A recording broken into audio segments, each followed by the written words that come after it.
Yep, absolutely. I think we'll just get going because it's 2 o'clock. So good afternoon, everybody, and welcome to this afternoon's Angus IJB meeting.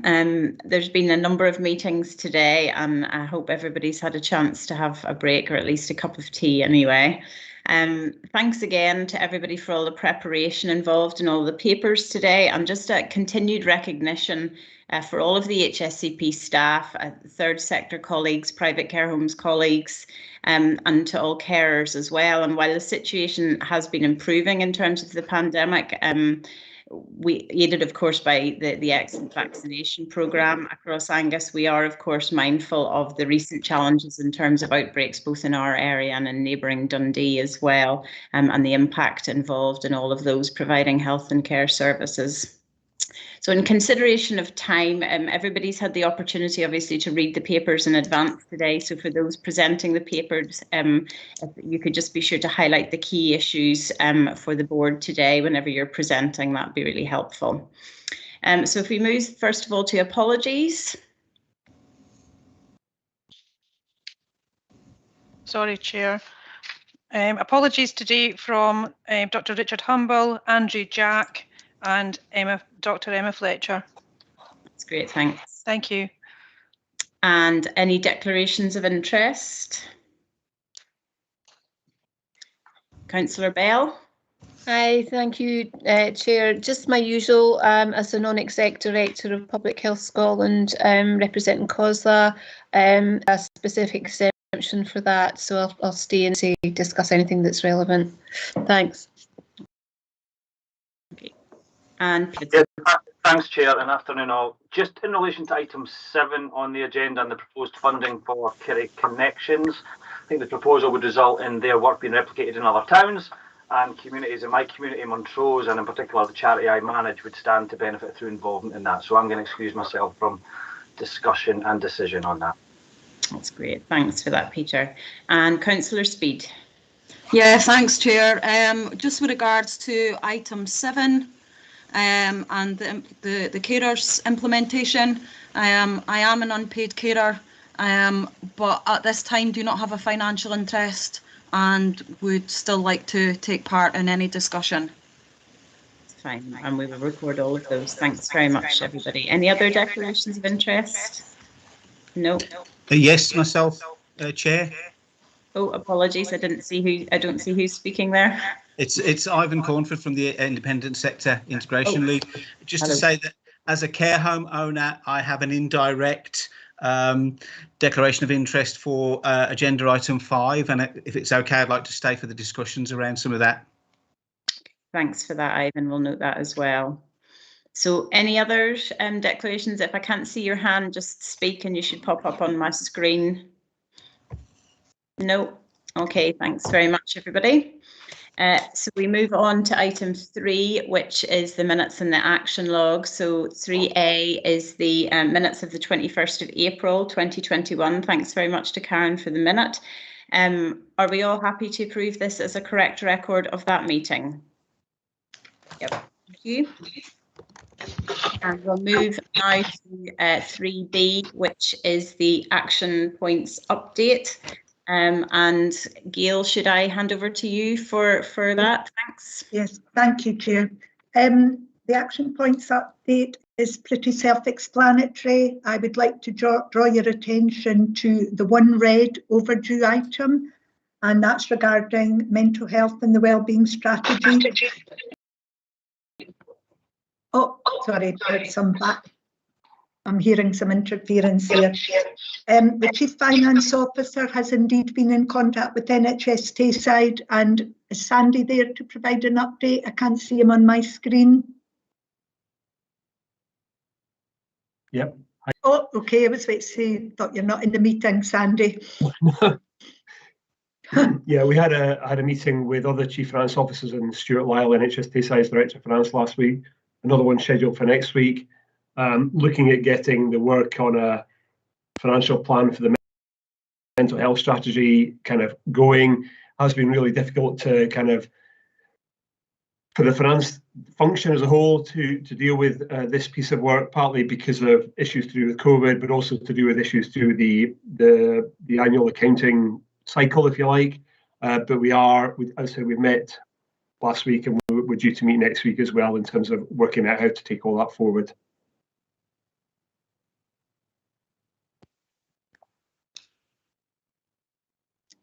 Happy to take questions now, Chair. Okay, thanks very much for that, Gail, and Sandy as well.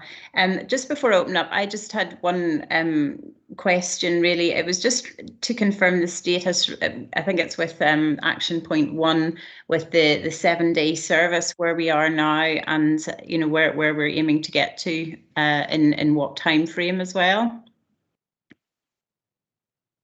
Yes, I'm hoping Gillian Galloway is also on the screen. I'll bring Gillian in here. But we're being actively encouraged to progress the development and the next stage of the rollout here. I'll let Gillian explain the current position. Is Jill there? I can't see her either. I think she I am. Yeah. Oh, thank you, Jill. A hand up. So yes, the 7-day came in April, and we have been providing that service across the north over the last few weeks.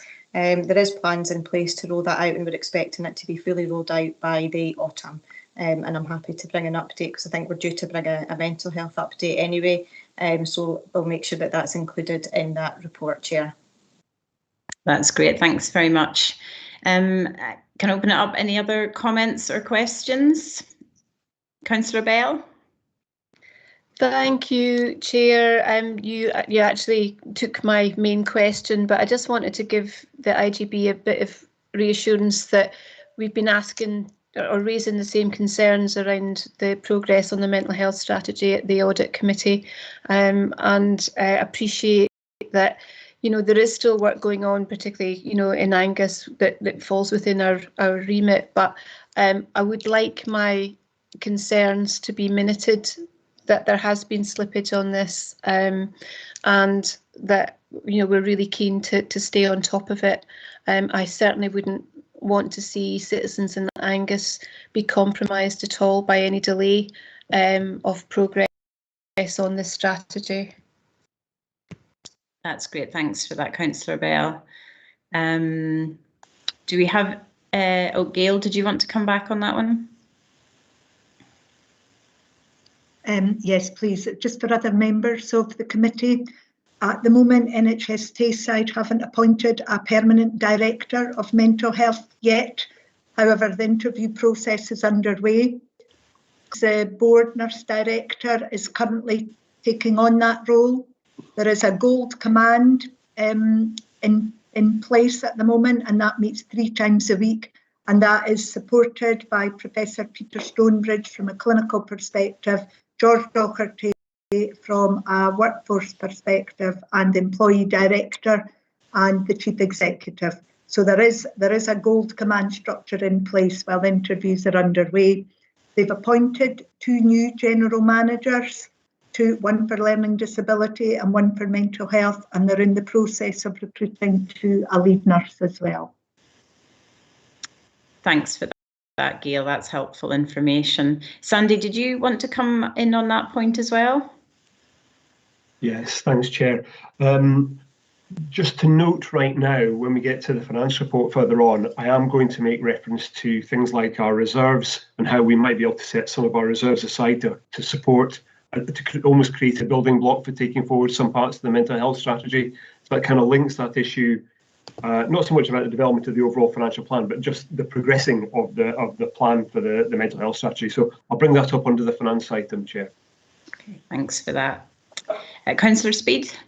Yeah, thanks, Councillor Bell. I'd also like my concerns recorded with regards to the mental health strategy and the kind of slow progress with regards to that.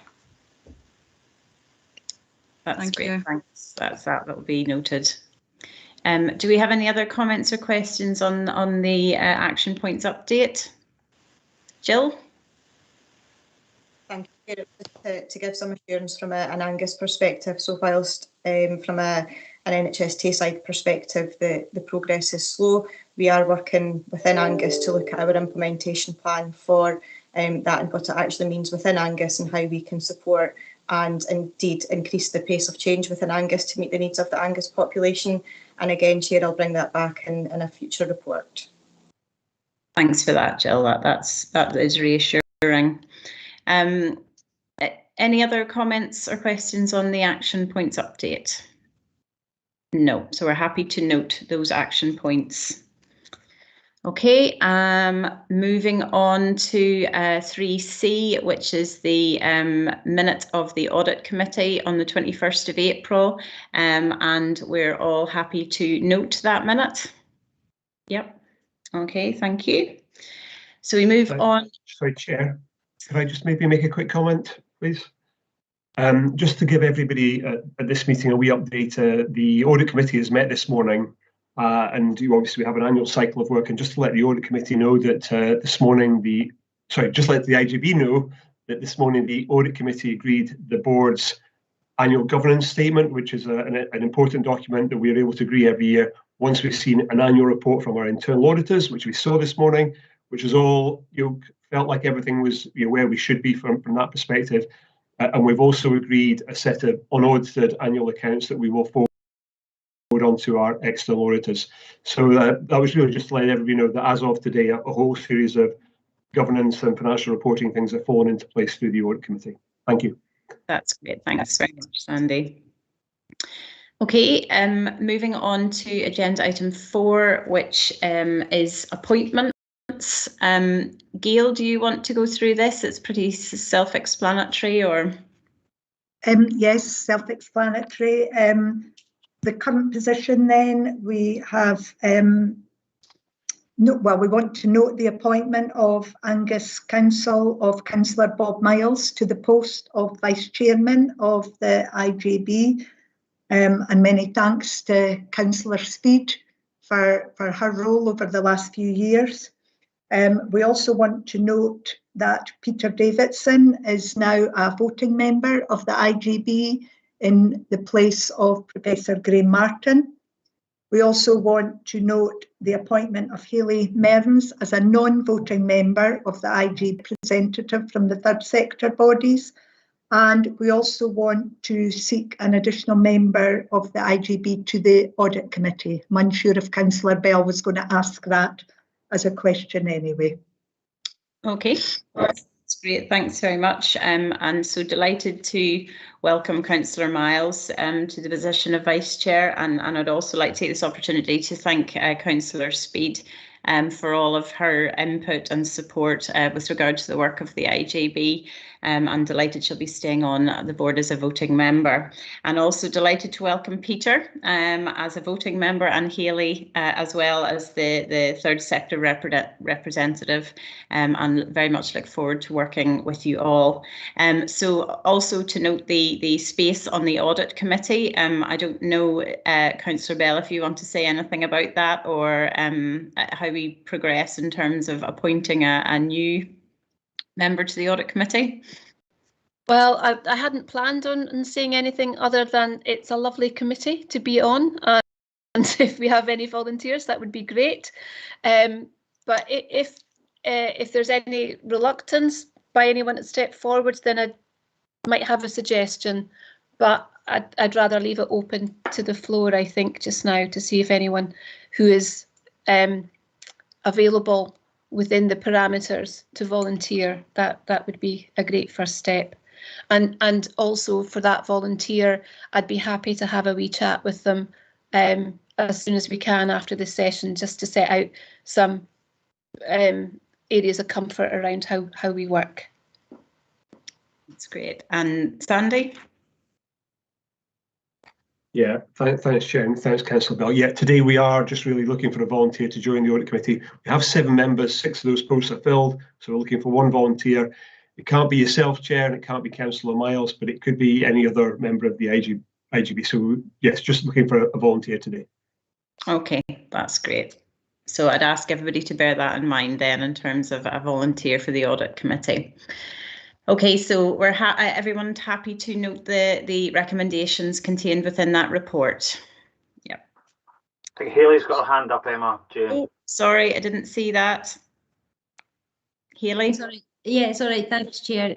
Just going on the audit committee, I just wondered what the position would be if it would make sense to have a third sector rep on the committee. I'd be happy to be involved if it was something that the committee thought would be helpful, just to bring a different perspective. Sandy or Councillor Bell, do you want to respond to that?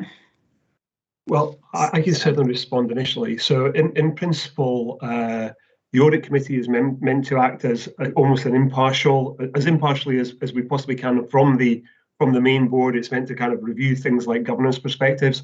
That's one of the reasons why the chair and the vice chair aren't allowed to be members. So Hayley, from the point of view of having different perspectives, the input from somebody like yourself, it would be very valuable to that, just like we get the input from the likes of Peter and Andrew, who are bringing different perspectives. So that's the kind of, if you felt you could volunteer, that would be helpful. I say the audit committee is really designed to act independently, if you like, to bring a different perspective to things. Okay, thanks for that. So maybe Hayley, do you want to have a word with maybe Councillor Bell and Sandy out with the meeting? I would suggest if anyone else does too, I'm happy to have that conversation, and I'm really pleased that our most recent edition had perspective, which I think brings another interesting perspective to it. I'm really chuffed to have Chris on that. So happy to chat to anyone, and bear in mind capacity is all I'm saying. Okay. Okay, thanks very much for that.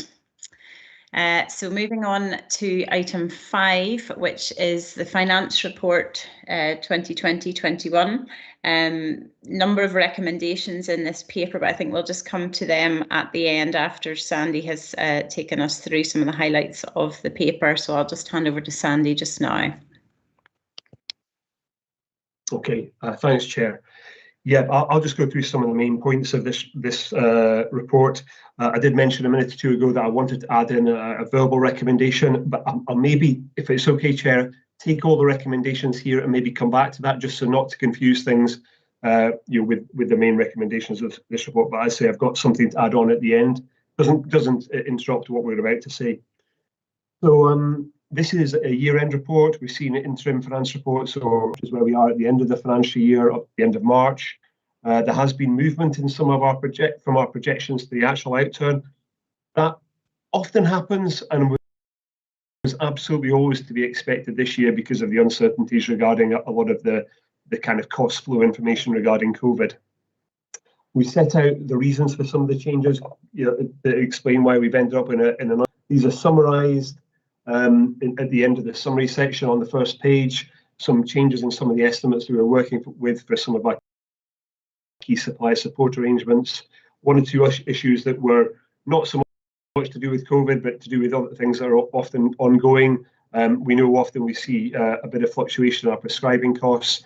That has been difficult to project all year, and we didn't quite get that right when we were doing our estimates in January and February, but we do now have a year-end position. So there has been some changes in those forecasts as we move.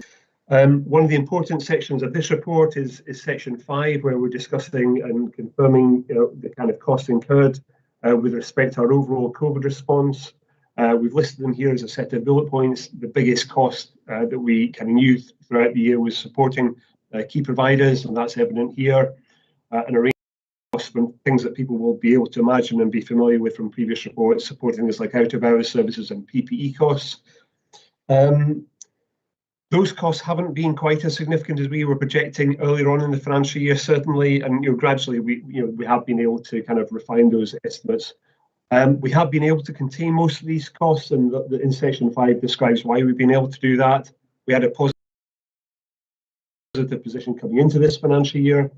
The costs haven't been as much for COVID as we thought they might be, but in particular, through things like staff redeployment and resource redeployment, we have been able to kind of recycle funds or reallocate funds that have allowed us to cover some of these costs. Some of that was always likely to happen. Some of it is unfortunately linked to issues of us not necessarily being able to recruit staff into core posts or other posts that we were planning to. So there have been some other underspends in the services that wouldn't necessarily have been planned but indirectly the costs have kind of helped offset some of the COVID issues. The third area I'd like to flag up is set out in Appendix 3, and that's the issue regarding reserves. We have kind of trailed this issue that we would expect an increase in our reserves at the end of this year. We set that out previously in IGB report, so this wouldn't come as a surprise, but obviously this confirms the position. We have seen the government have given money out to all IGBs across Scotland, and have clearly said if you haven't required to use the funding this year, you will. It is there available to use next year. So that's a very helpful, a very helpful position for us to start the new year in. So that's a brand new reserve. The Scottish Government have also pushed out a lot of additional funding for other programmes, and we've listed a few of these, whether it's the Primary Care Improvement Plan, Mental Health Action 15, or new reserves for things like district nursing, more alcohol and drug partnership reserves, and a reserve that we spoke about in a previous paper, a Community Living Change Fund reserve. So they have all increased our reserves at the end of this financial year. So the increase in reserves is something that I say we were able to predict. We didn't know the exact extent of it. What we do know is that this effect has been replicated across Scotland. Sufficient that at a national level, the Chief Finance Officers Network have the Department of Health to set out just some issues that fall out of this. That's the first time that's happened. And they're just flagging up that, because the government have made policy decisions to allocate a significant amount of ring-fenced earmarked funding, it will presentationally inflate the reserves that all IGBs across Scotland are holding. And that, obviously we all as individuals on IGB boards, we also need to kind of make sure that people we're working with do understand that there's a significant element of ring fencing associated with most of the funds. So that's a significant thing. It pops up in our financial accounts, which I mentioned have been reported to the Audit Committee earlier on today. There's a separate point that is important for us to kind of discuss at this meeting, and that's regarding Section 6 of this report, where we're looking at financial planning issues. Section 6 of this report triggers one of the specific recommendations at the beginning of the report. It follows on from papers that we saw at the last IGB meeting, where we were looking at our strategic financial plan and a request for the IGB strategic planning group to review issues, and also in terms of looking at issues associated with our care home activity, our commissioning of care home activity. So the Section 6 of the report captures the output consideration of issues. They made a clear recommendation to the IGB regarding some of our care home provision, reflecting our previous decisions in April. We've listed a series of bullet points that are all part of this discussion and would be part of the debate. And there is a recommendation towards the end that that the IGB look at it, take a view about the commissioning of the 20 beds associated with in-house residential care provision, and look to decommission those in line with the Strategic Planning Group's recommendation, and ask the IGB's executive management team to develop a plan to take that change forward. Associated with that recommendation, there is a direction to Angus Council and a quality impact assessment that are obviously all linked to the recommendation on the front of the page. So that's all I'd like to say in terms of introductory comments. As I say, I've got one other issue I would like to raise at the end once we've had time to digest this, but it doesn't affect what I've just said there, Chair. Okay, thanks very much, Sandy. So on the basis of what you've been talking about just there, I'll open it for questions. And Councillor Bell, I see your hand went up. Yeah, thank you. I'm really pleased to hear that additional spend on the back of the reserves that Sandy mentioned, and I wondered a bit more about the ring fencing arrangements around that. I think we've built up a huge amount of trust in our partnership working across the piece, and I just wondered if there's more opportunity to be a bit creative and innovative around how we make arrangements for opportunities, particularly around mental health. That's an interest of mine, and how we maximise that kind of quantum leap that we've had through the pandemic around those relationships. And also just picking up on your point about the decommissioning, I'm just curious.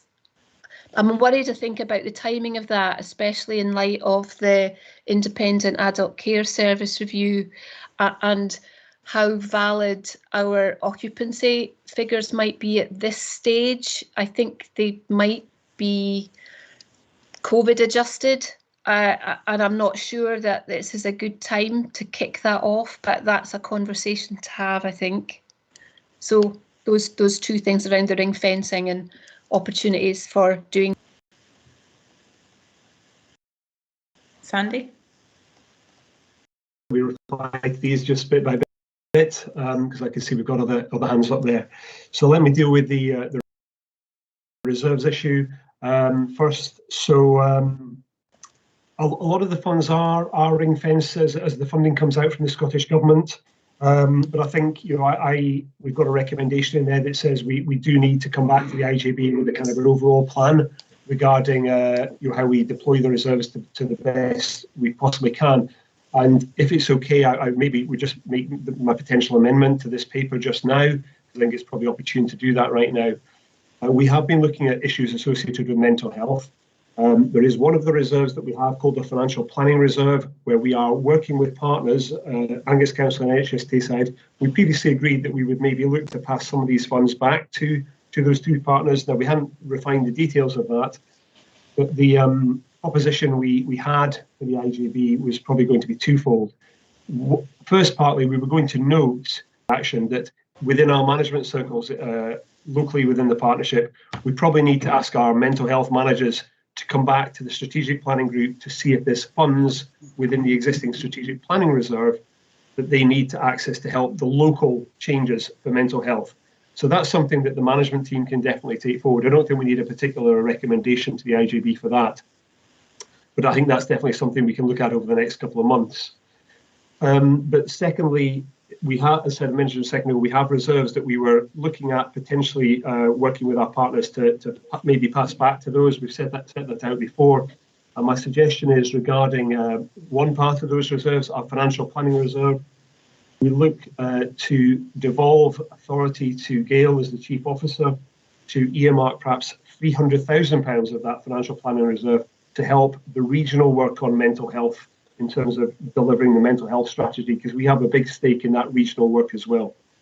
So my suggestion is partly, as I say, we don't need an action for the IJB here, but we do ask our mental health management team to look to see if they need local funding support, and then separately we earmark £300,000 of that overall financial plan reserve to support regional mental health work.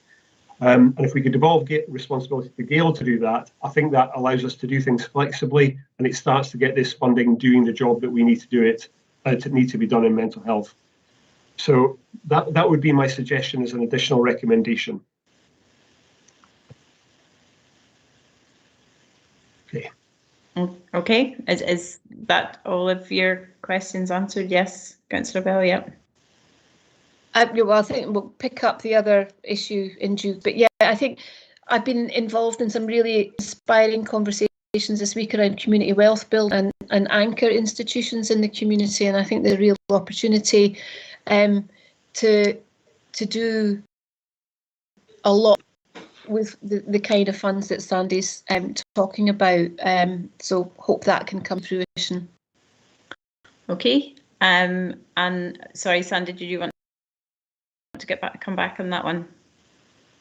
Yeah, sorry, Chair. Obviously, I only answered one of Julie's two questions, and I appreciate others may have questions on the same thing, but Julie also asked about the decommissioning of the in-house care home beds. So just in terms of response to that, the IJB has already agreed to reduce its overall quantity of care home beds from 740 beds to 700.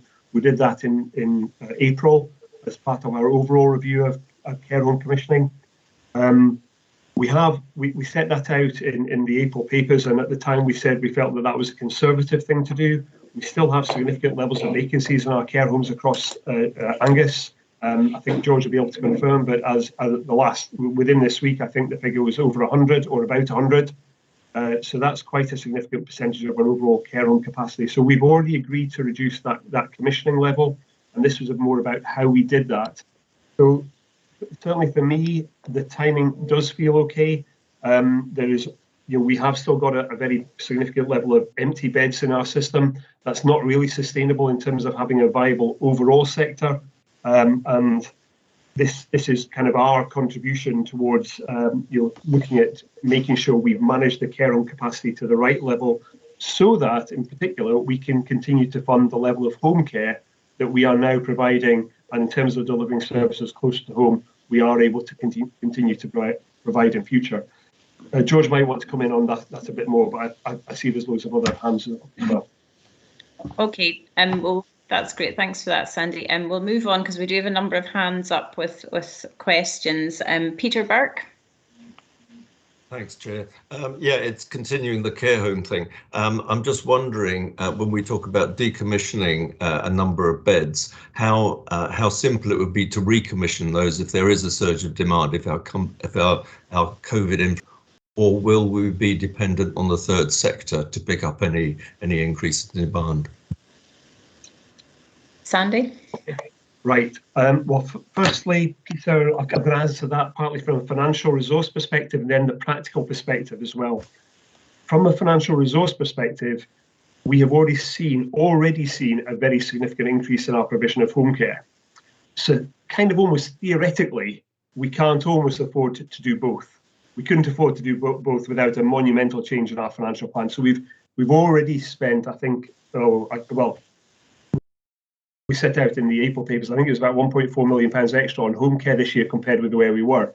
So we've already seen the change. So actually, if we were to ever have to recommission the care home bed level back to where it perhaps was, we would really have to see a step reduction in our home care provision, which obviously would be not necessarily consistent with our long-term strategic plans of trying to look after more people at home. So that would be the difficult challenge in terms of almost funding that kind of reversal. In terms of a practical basis, I think the issue you're raising there is one of the things I would expect to be considered in the operational plan that the executive management team develops. What would happen if, and what would happen if such and such. So when we're developing an operational plan to actually take this forward, we would expect the risks of other eventualities popping up to be as managed as best we possibly can. So I think we would absolutely have to take that factor into account, and it would almost be an implicit thing that would be built into plans as we develop them. How robust are they? How are they sustainable? How could they possibly respond to other circumstances if different eventualities started to present themselves? Okay, yeah, thanks. Okay, Councillor Speed. Yeah. Thanks, Chair. It was on the decommissioning of the 20 in-house care home beds. I do have concerns around that, and just wondering if we are jumping the gun a little bit here, and if we have a true enough picture at this time. I know Sandy's just kind of provided a bit more insight as to how, but yeah, we know that carers have been amongst those most affected by the pandemic. Later on in our agenda, item 7 highlights that there is data inconsistencies as well as additional pressures on care managers being able to carry out assessments at the pace that we would hope. We know the huge kind of devastation in terms of the social economic disruption caused by the pandemic, and that there is an increase in numbers of people who are having to seek financial assistance. I highlighted in the last IGB meeting that I didn't find that enough information was being brought to the IGB with regards to the impact on increased care at home and the further demands that may be placed on housing and our aids and adaptation services. So I guess for me, this is about ensuring that we are looking to maximise people's quality of life, whether that be someone who is in need of care, or whether that be the carers or extended family who look after them. So yeah, I do have concerns. I wonder whether the recommendations and that 1.2 can be a capture that, although this is what we're recommending at this time, within what you were explaining, Sandy, in terms of that kind of ongoing monitoring and scoping out how we do this, that should things change, should the picture change, that we will amend to be able to accommodate that. Sandy? Yeah. Thanks, Councillor Speed. Right. First of all, I completely that issue about kind of responding to the environment that we're working in. When we've set out our financial plans for the IGB in each of probably the last 2 or 3 years, we have put somewhere in the, I don't know, 10, 15-page document, something that says to the effect of, we as an IGB have to acknowledge that at any point in time we might have to change our financial plans or our strategic plans. And I think one of the reasons I've included that paragraph, which kind of feels a wee bit academic, is I think historically organisations feel they are perhaps wedded to a budget. We've said that's the budget and that's absolutely what's got to happen. I would very much like to think that as an IGB, responsive to the environment that we're working in. So if we've made a decision, let's say we've made a decision today, and then we find out in 6 months or 2 years' time that the decision we made needs to be revisited. For example, based on the changing demands or changing needs, we would absolutely do that. And I think what we could say, certainly with respect to recommendation 2, aside from the fact that we would do what we could and everything we can to minimise the risks or the fallout of that or whatever, we could absolutely say that if that needed revisited, we absolutely would revisit it. It would have the challenges that I mentioned in my reply to Peter before, because we have increased our home care resource, but that doesn't mean as an IGB we can't revisit those decisions if circumstances dictate. So absolutely, I would be happy to commit to that we would revisit this if that's what was found to be the best thing to do, whether it's 6 months or 2 years down the line. I also replied to Councillor Speed's comments regarding adaptations. Yes, you absolutely did do that. I didn't have the feedback at the time to put that into the report. I have got an update about that, and we have got an allowance built into our overall thinking about that. And if it's okay, I will separately share that with you, Councillor Speed, after the meeting. But I will put it into the next report that we get to the IGB. I just couldn't get it into this one. And I think for this year, certainly, it is okay, the response that you'll get. But the point that you made in terms of the long-term impact, we'd definitely be building it into years 2 and 3. Yeah. Okay, thanks, Sandy. Can I just come back with a follow-up kind of comment question? Is that okay, Imogen? And it was just with regards to, it does recognise and pick up in terms of the health and social care workforce in Angus, but just wondered if there was a little bit more information as to around how that would be managed, because obviously would impact on the workforce throughout Angus, those care staff that work in care homes, and how we're managed to, I guess, keep hold of them and ensure that there is employment opportunities elsewhere within the health and social care workforce.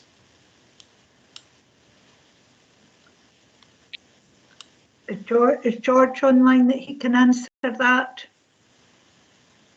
I am. I've been trying to come in for ages. Oh, can't see you, George. Yes, I have your deal. Sorry. Up and down, on and off. The moment has passed, and Sandy was doing a good job of answering. There's a few things there I'd like to comment on, Chair, if that's okay. So I think we are at a kind of crossroads, if you like, in our future development of services. What's happened during the pandemic and gauging whether that is permanent or temporary, or what proportion of things are permanent and what are temporary, is a real challenge. But we know that we've gone from 10,300 hours a week of personal care to 13,000 hours per week of personal care, which is a massive increase in about 16 months. And if we say that 1,000 hours of personal care a week over a year equates to about £1 million, you can see the financial challenge that is that we're facing.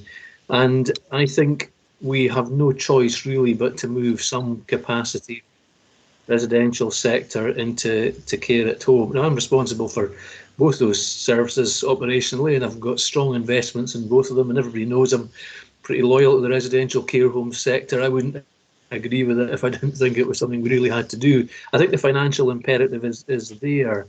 But taking the residential care home sector, and the way to see it is care home is on one side of the scales and care at home is on the other side of the scales. We've got between about 100 to 120 vacancies on any given day at the moment in the care home sector. It goes up and down depending on who's in respite. I'm pretty comfortable about a movement of 40 beds from that. I think there probably will be a further bounce back, as we call it, in the number of bed occupancy in care homes, but I think 40 is pretty conservative. I think we'll be able to manage that no matter what happens. What we've said is up to 20 of those would come from an internal provision, not an absolute figure of 20, but up to 20. We did say that we wanted it to be fair, that internal provision had to take their fair share of the pain, if you like, of re-provision. And I think that's as it should be. The other thing we need to remember is that internal care home provision is much more expensive than commissioned or independent sector provision. So we release more money, and that money goes into care at home. I think that's quite important to stress that. But we will proceed with caution, and we're really conscious that there are a number of factors we need to consider in the AMT's work on this. So there are geographical considerations. We have to be very careful with some areas. The Northeast, for example, has not got a huge level of provision. So we need to watch how things fall geographically. We need to keep an eye on the bounce back numbers in care homes. We need to think of things like our provider of last resort duties. We've spoken about that before in IJB. We need to think about what happens if we lose a care home from somewhere else, if a care home stops functioning, packs up, whatever. And what would be our contingency planning for that kind of thing. And also we need to think about pace. And I think this is something we need to approach a fast jog rather than a sprint, I think. We just need to be keeping our eyes open around us on developments all the time. I think on the other side of the scales with care at home, we need to put additional resource into it. It's part of our strategic plan to keep people at home for longer, and to do that we need to put more resources around them. So we're looking at that in the context of daycare and care management, supported housing, OT and adaptations, and district nursing, because we recognise that all those things are going to be impacted upon if we keep people longer at home. From the other side of those scales, those are the things that we are looking at strengthening. And in answer to Lois's question about workforce, for my sins, I have inherited Bill's workforce portfolio, at least temporarily, proving to be a lot of work, quite enjoyable. But we are introducing a new workforce steering group for the partnership, which will be multi-service, a genuine whole system approach to looking at workforce. That will report to EMT, but also links very closely with the Staff Partnership Forum as well. So we're really aware, Lois, of all of the impacts of these things. If or when we reduce the internal residential care provision, we intend to move that staffing capacity into care at home. That's where we need the resource. It wouldn't be about making people redundant. It would be about moving that resource. And obviously we would accompany any changes like that through the managing workforce change policies. And we've already had conversations with Chris in Unison, for example. Thanks, Chair. That's great. Thanks very much, George. And I'll bring in Chris just now, saying as we're just been on that subject, Chris. Yeah, perfectly dovetail. Thank you very much. Yeah, I mean, a few points I think to raise on part 6 on the financial plan and the care bed, in-house care bed reduction. I, as staff side rep, would wholeheartedly agree with both Peter and Councillor Speed on the timing of this. I mean, things seem to get slightly better, but nonetheless, we're still in the midst of the COVID-19 pandemic. And we reduce care beds now. If things change in the future and demand increases again, which is distinctly possible that it will, it makes it very difficult and a huge challenge to then put those beds back in a couple of years' time. So I really just wanted to reinforce Peter and Lois's statements in that regard, and that would come with the support of the staff side. The report that Sandy's written makes reference to workplace opportunities, and George indeed referenced those as well, where it says, I quote, to ensure strategic retention of displaced staff, and George has spoken about those staff going into the care at home sector. Now, our own experience suggests that, you know, they are professionals on the board. These are two quite distinctly different jobs. They may be delivering care, but they're two quite distinctly different jobs. One in a set, bounded environment of a care home, and it's really quite a different ask for staff who have worked in those environments for some number of years. A totally different way of delivering home care, i.e., delivering it at home through home care enablement and response, etc. So, you know, the question would be, okay, then what would happen to those people? And I suppose also as well, if there was an expansion of other services in the future that come under the auspices and delivery under the Health and Social Care Partnership, what's going to happen with those services? For example, if we look at the mental health unit, of which board members will recall the plan was that was going to be built and delivered at Seaton Grove with local authority staff staffing the unit. But then there was a change of policy there, a change of plan, where a prior information on Procurement Scotland to gauge interest from the private and the voluntary sector. Now, I suppose two things really there about that is the first one is if that process was then to happen with other services that are going to be expanded, where would that leave our own skilled, dedicated and long-serving workforce without any security of tenure of employment with the local authority? And as I don't recall whether it was Peter or Lois said, what that actual result is negatively is a leakage of those skilled and experienced staff from out with the local authority and for the benefit of Ivan into the private sector, but losing those people from the public sector.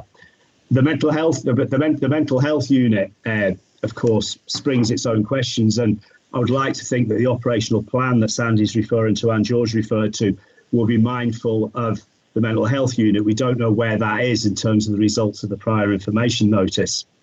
The idea was, as we all know, was that that unit was going to be delivered on the site at Seaton Grove using Health and Social Care Partnership, i.e. council employees. So we'd ask that the operational plan is certainly mindful of that.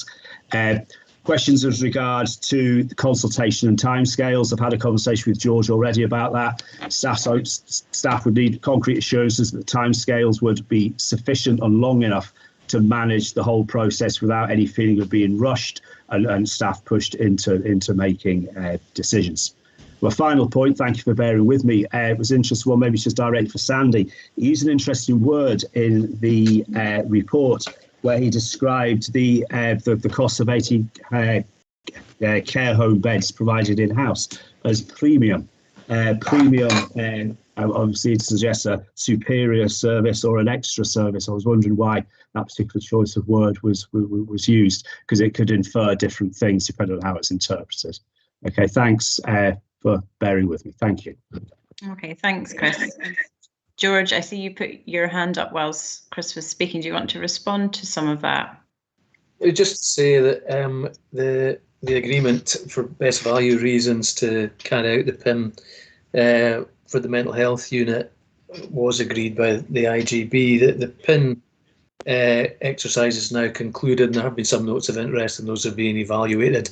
And I think the next step, when it's determined, you know, I think with PINs, you can have some notional interest from some organisations and some serious interest that is worth following up. And once that's a bit clearer, we would then do a comparison with the in-house offer from Seaton Grove. So that those steps are really just underway, Chris. And it is interesting, I think, you know, we have some emerging need, and you could still, I think, call the mental health unit that. And I suspect, and we'll take reports in due course, that the LD and PD reviews will likely flag up some additional requirements for either kind of high-level supported accommodation or residential care, especially in the physical disability sectors. So again, that is all going to have to be looked at in the general round. Thanks, Chair. So I'm going to bring in Alice. I saw Alison, you put your hand up, and then I'll take Peter and Catherine, and then we'll draw this item to some conclusions. Alison? Yeah, I just wanted to highlight that we should be supporting our main risks in the partnership, which are around our workforce, sustainability, primary care and mental health as our greatest risks.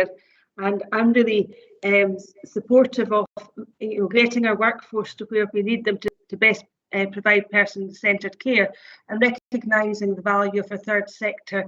And I hope that everybody feels part of the team around the person in Angus when we're as part of our extended workforce. We do have an influx of patients into Angus for care home beds, and this does have a pressure on the rest of our services. So, I support commissioning what we need for our Angus population first, and recognise that we need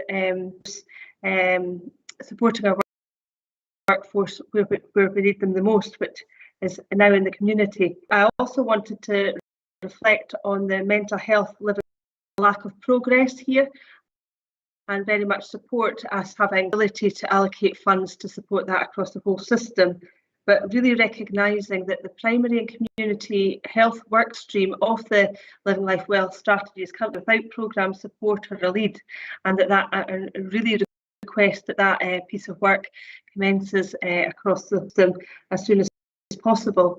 And also to highlight that if we are going to be looking after people in the community and giving resilience to our workforce, that we need to think about the whole system, and is incredibly important for the resilience of our whole community mental health teams. And I know that the which is hugely important, but in order to release the staff resilience within our community teams, we need to do the whole system bit of work as well, and that's about having integrated teams with their support. So it's really just a plea here that we do, when we're thinking about allocating our financial resources, really remember, this is about providing care around a person, and absolutely our workforce, absolutely our greatest asset here. And that, just to say from a clinical perspective, I support Sandy's proposal there around having the resources for the mental health strategy, supported. Thank you. Peter Drury. Thank you, Chair. First of all, I think the financial outcome for the year is very good. It's better than I expected, and well done to all who've contributed to it. However, not every underspend is good news, and of course, I'm thinking here of the difficulties with recruitment, which has led to an underspend on the workforce. The question is, what's happening on retention? Because one hears that in the wider economy there are people on the move now.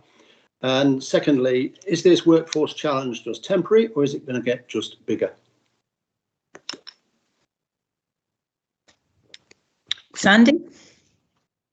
Okay, yeah, thanks, Peter, for that question. I'll just give a quick preliminary answer, and then I will let Gail pick it up. She was about to come in there.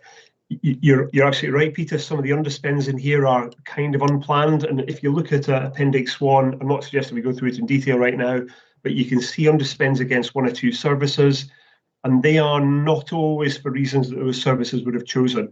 One example that we have spoken about within our management discussions is some of the underspends on perhaps say things like some of our allied health professional services, and they haven't been able to recruit all the posts that they would have expected to. And we're leaving those resources in place, so the financial plan is there, but there are issues about kind of speed of recruitment sometimes, and then just sometimes ability to recruit. Now, one or two professions have been more subject to increased demand, for example, through things like the Primary Care Improvement Plan, which we'll see further down the agenda, which has affected service professions such as pharmacy and maybe allied health professions. So definitely this is a downside that we see in some of our operational delivery.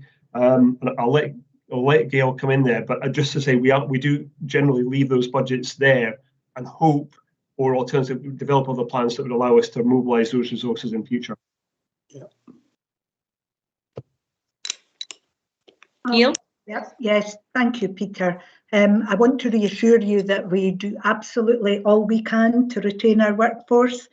You will be aware that a lot of our professions, for example, our nurses and our allied health professionals can retire at age 55. So if we get any indication that they're going, we try our best to not let them go and to keep them. But also, if we can offer other opportunities, for example, part-time working or redeployment into other things, or indeed for them to join the bank. You know, we've got bank for admin, for AHPs and for nursing. We're very fortunate locally in a number of the staff, well, in fact, I would say the majority now, Peter, who have retired are back working in our vaccination clinics and are really enjoying that two-day or 3-day work that they're doing. Will they keep doing that when the world opens up and they holiday? I'm not quite sure. We also do exit interviews as far as possible, you know, to see if there's any reason that they're leaving, but the majority is really due to opportunities to retire or promotion elsewhere. Okay, George, did you want to come in on that point as well? I see your hand went up. Yeah, just briefly with my new portfolio, just to say we do have some kind of recurring challenges around consultants in certain fields, GPs in some areas, and as Sandy mentioned, allied health professionals, mainly physio. But elsewhere, our turnover across the whole system is very low. And Gail's right, the big issue for us is succession planning on account of age.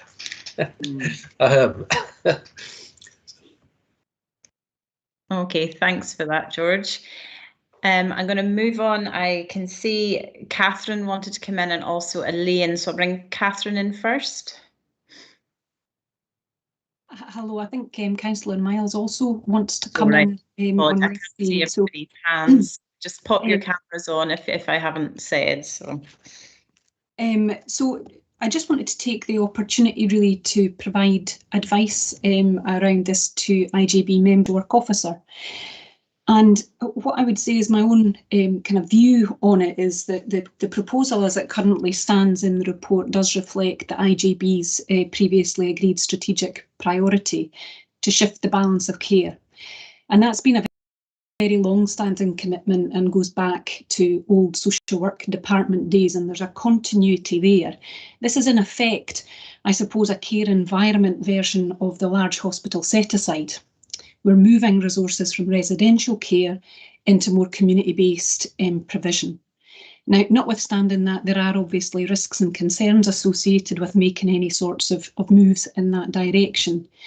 So I've had the discussion with George Bowie in my role as Chief Social Work Officer, and George is the most senior operational social worker in the Health and Social Care Partnership. And I'm confident that the wording up to 20 doesn't necessarily mean 20. I'm confident that what that means is that there will be an overall professional approach to considering the needs of people in each of our localities. So there was an awareness in that discussion. For example, George mentioned it earlier, that there's a differential in terms of access to residential care in the communities. So the view would be that that shouldn't be worsened by any of these proposed changes. It's really important that people have the opportunity to choose care that's local to them, local to their families, and I would support that. And George and I also spoke at some length about the Council's responsibility and therefore the Health and Social Care Partnership's responsibility as a provider of last resort. So again, in terms of the risks around any other provider collapse, we would have a statutory responsibility to support those residents to find alternative care packages wherever they may be. So again, George is very well aware of that, and I'm confident that that will feature in any analysis of options that are then put forward. And I would also just comment around the cost of care in local authority provision, because I can't listen to the discussion about us being a very expensive provider without, I suppose, offering a little context. Approach to void periods is quite different in the local authority because we're not necessarily as focused on income generation, and void periods are actually quite healthy in terms of being able to offer urgent step-up care and respite care across our provision. We also obviously have to hold on to a wider degree of staff to respond to different areas than other organisations would need to. So I think there are reasons for that, which again I'm confident will be factored into the discussion about the value of those places even at their increased cost. So I think on the whole, my advice as the Chief Social Officer is that the risks around this particular proposal will be well considered and can be contained. But what I would expect is if we are reducing the volume of in-house capacity, that risk around the provider of last resort would need to be actively monitored by clinical care governance processes. Thank you. That's very helpful. Thank you, Catherine. Elaine? It's really just, and I think we recognise that the challenge of recruitment across mental health is extremely difficult. It's difficult nationally, but we are of a league beyond our neighbouring boards. Why? I think the problems in mental health have not come overnight, and I think there is also extreme stress felt by the environment. I think to work in is difficult. I think we have to be aware that we have the second visit for the Strang report, and that does bring some uncertainty and a feeling of scrutiny within staff. There is an active of people who are meeting regularly, trying to just try everything that we possibly can to recruit, from personal approaches, from adverts. We're trying to recruit to all of our services. The areas where we have better staffing, like child and adolescent mental health, is slightly better than general adult, but it is an uphill challenge. And I think, yes, that absence of people is a very hard saving, because we know it's because we don't have the people to pay that we would want to deliver the services for the people of Tayside and the people of Angus. I hope that if we can come through the next Strang report and to keep going with the strategy, that we can try to recruit. But retention is difficult. It is a nationwide shortage of psychiatrists, and we do try and retain, but it is hard. And I think at the moment we are one of the worst board for recruitment, and it is partly where we are. But the team are there and are trying to support it, but it is a challenge. Okay, thanks for that, Elaine. Councillor Miles. I don't know if you hear me yet. This seems to be. Yep, can hear you now. Oh, and you've gone on mute again. There seems to be a delay in this machine working, but first of all, welcome this report. It's very pleasing to see a positive financial position, albeit the underspends. Let's hope they're not delayed spends and are genuine underspends, and leaves us quite considerably better off. I did have concerns regarding the beds, but these questions have all been answered since I put my hand up, and I would now be quite comfortable approving the decommissioning of these beds, because, as has been said, the low take-up of these, it's quite a conservative with small c reduction, and I would be comfortable that any can be recommissioned if need be, but unlikely to come to that. And we need to reallocate our resources where they are required in the home care sector.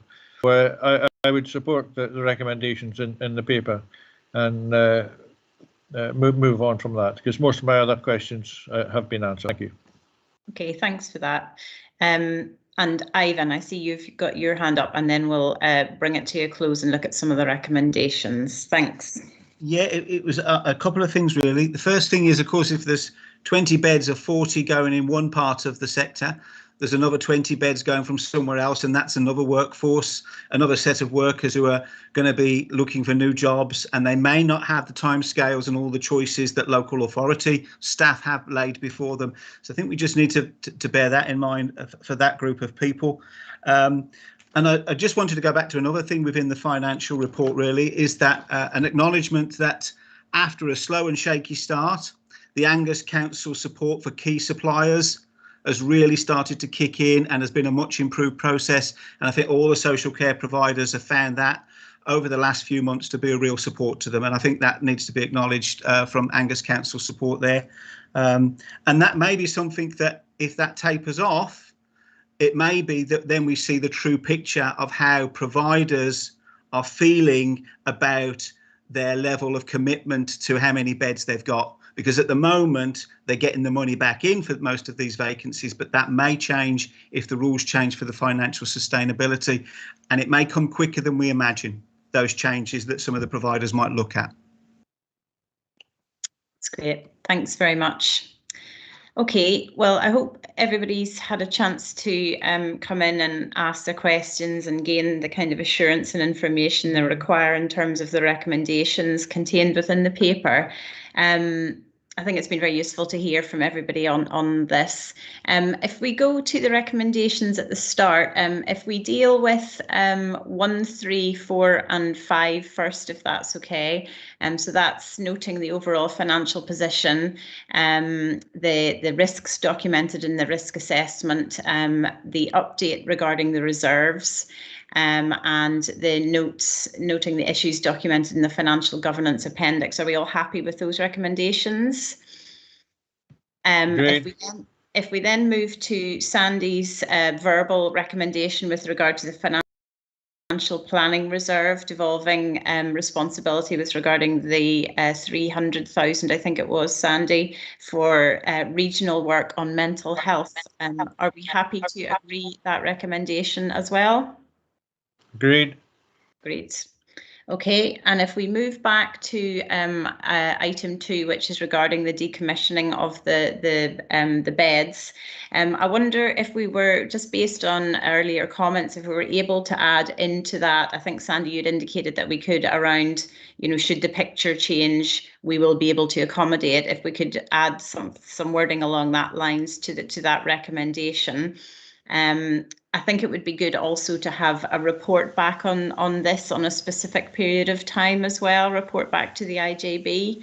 And I think what I'm hearing is that it would be useful just to gain some assurance that there is some more extra conversations happening with regard to care home staff going forward as well. I think we'd like some assurance with regard to that. I note quite a few concerns have been raised with regard to that.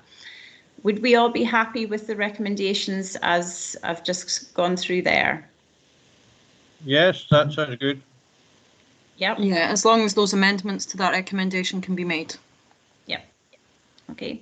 Councillor Bell, sorry. Sorry. Yeah, that's yeah. Just, I mean, George touched on it. Some of my anxieties were around the data.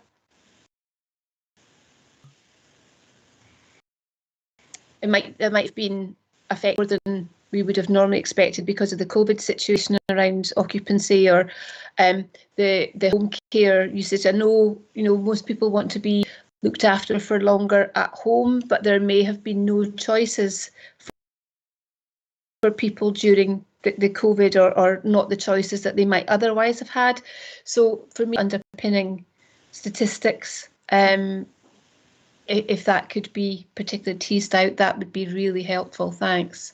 Well, I think that's my thinking in terms of, should the picture change, we will be able to accommodate that, being mindful of the data and that the picture may change quite quickly. And I would hope that adding in that extra wording will help with assurance on that, Councillor Bell. Okay, are we happy? Yep. Okay, well, thank you very much to everybody for that one. We'll move on now to agenda item number 6, which I think is Sandy. Oh no, it's maybe Gillian, the whole system large hospital set aside. So I'll pass over to Jill then. Thank you, Chair. So this is just a follow-up report from our initial report that we presented to the IJB back in December 20. Feels like a long time ago already. We had anticipated bringing an update back in April but that had obviously been delayed as a result of the second wave of COVID, which we experienced. But very happy to say that we've now picked this up again, and the work is progressing. I'm not going to go into the detail of large hospital set aside, but essentially traditional approach to that was seen as a financial area of work, focusing on the transfer of resources. But underpinning that is the concept of kind of holistic approaches to care and robust clinical pathways to support people to receive appropriate care as close to home as possible. So this builds on the proposal from the paper back in December, and we have worked very closely. I know Elaine and Alison are on, and Alison will maybe come in later on. We're taking a very clinically led and data led approach to this piece of work, and we're doing it in partnership with Dundee Health and Social Care Partnership and the operational unit to progress.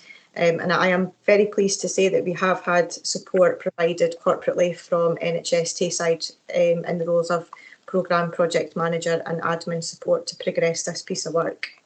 So we've now got an established team of people that are very clinically engaged and managerially engaged, including finance, which people will be happy to know, to drive forward the development of this whole system pathway and the change, and we recognise the need for pace of change around this. As a group, we're working from a position of how we get the next level of whole system and integrated care, and to do this we have to make sure that all elements of the care are aligned and all the components, and if we don't get ourselves away from thinking in terms of primary care, secondary care, tertiary care or professional and organisational silos, then we're not going to be able to achieve the results that we need to achieve. So this is very much a collaborative, multi-agency piece of work, and everybody on the group is of that mindset. So we've got our priorities agreed, and they are detailed within the paper, and work is ongoing to progress this in line with using the Pathways tool to support and the whole system framework to support that shift of resource once the pathways are developed. I think just to acknowledge, since the paper's been written, there's further information come out from Scottish Government in relation to interface care, which now includes national priorities for pathway development, but thankfully they're not too different to what we have kind of identified locally. So there's a really good opportunity to join it up with that national work as well and prevent any duplication. So I think just I need to thank Alison as well for her drive, her enthusiasm and her clinical leadership around this. And Alison, if there's anything else that you want to add just now, then happy for you to come in and add anything. Really a whole system effort here, and I can't echo enough how much this is about people working as a whole system, whether they're from secondary care, a clinical background or a managerial background, finance. We are all recognising the opportunities, and it is really quite, it's about the clinical pathways right first, because if it's the right thing to do in a hospital, it should be the right thing to do in the community. Primary and secondary care is really an artificial concept. It really is about doing, which is a huge priority for us, and IT aligned, and also the premises and the buildings that we will be able to do this. And if we are doing more in the community, such as day treatments rather than 9 wells, that can only be a good thing for us. So much work is already underway, and I'm just really looking forward to it, and hope that we have your support. Thank you. Thanks very much to both of you, and really good to see the level of energy around this, and that it's been progressed despite all of the challenges of COVID, the relationships that are being developed, and yeah, just the energy around it. Really good to see that. I'll open up for questions and comments. Elaine, do you want to come in? Here's a comment, really. I think we probably are the leaders on this, and I think that just recognises perhaps that there are the unique collaborative people we have around it. It has been something that's been poorly understood. Sandy took about half an hour to try to explain it to me. People have described, oh, it's far too difficult, don't go there. So I think the fact that we're actually taking it on has to be commended at the start. And I think it is, by doing it well, I suspect others may well look to follow. So it's is important to do. I think it's the right thing to do, and echoing Alison and Gillian. And I think it's what people have actually wanted to do for a while, but we've never been able to demonstrate or describe what we want to do. And the title, I think, is frightened people off. But I'm really optimistic that some of this is what we've been doing through COVID. It has helped us to show us what to do, but it has just been a bit of a hindrance with just the burden on people's time. But I think we are progressing. I think it'll be a bit of a roller coaster, a bit start-stop, but the will is certainly there. So thank you for your support in us doing it. Thanks for that. And Councillor Bell. Yeah, I was really pleased to see this, and I want to thank everyone involved. I don't think there's been an audit committee meeting where large hospital set aside hasn't been mentioned. So I would just love to see it off our action plan. I was curious. Well, I was pleased to see the pathway element, and one of the ways that it won't be a surprise to hear interests me particularly is dementia care pathway, and I just wondered if that thing that could be addressed quite soon within this work, or where you have that in priorities. But I suspect it is an issue across the patch. But congratulations on getting it this far. I'm really pleased. Thanks. Jill or Alison, do you want to come back in terms of the dementia pathway? Yeah, I'm happy to come in. Thank you, Chair, and thank you, Councillor Bell. There is a lot of work that's going on nationally around that, and there's also the dementia strategy that they're just in the process of looking at how we progress that regionally across Tayside and what that actually means for as well. So we're really keen to start linking that through strategic planning group and including any of the pathway work going forward, and linking it in with mental health as well, because there is obviously that link there as well. So thank you, Councillor Bell, and we will take that forward as well. Okay, do we have any other comments or questions on this one? No. To note the progress made around the large hospital set aside. Okay. We move on to agenda item 7, which is the update on progress with the implementation of the Carers Scotland Act 2016. Chair, before we continue, can we ask Peter Davison to leave the meeting? He declared an interest earlier on and said he was going to leave the meeting. Peter, if you're still there, I'll send you an email and tell you when to rejoin the meeting. Okay. Thank you. Thanks. Thanks, Karen. Okay, so Gail, will I pass over to you? Yep, can I check, Chair, that Vivian Davidson's in the room? I can't see the Vivian on there, but I would like to invite Vivian to speak to the paper. Is Vivian there? Yes, I am. I thought George might want to speak to it, but happy to do. It's like pass the parcel. No, and usually it's usually one of the heads of service that talks to them, but I think Vivian chairs the carers group, and I think or leads that work, so I think she's well placed to lead it, and I'll chip in. So fire away, Vivian. Okay, thank you very much. We presented a paper today about progress with the implementation of the Carers Scotland Act. We have a number of recommendations asking the IJB to note the content of the report, to agree the funding and commissioning intentions that we've set out in the finance section, and to approve the direction that is attached to Appendix 2. It has been a bit of a challenging year, if I'm honest, in coming to grips with carers services across Angus. And part of that has been because we have seen 2 changes to the way that carers are assessed and supported in the past 6 years. And on both occasions, the changes to the assessment approach and to the support planning approach have taken some time to deliver by care management.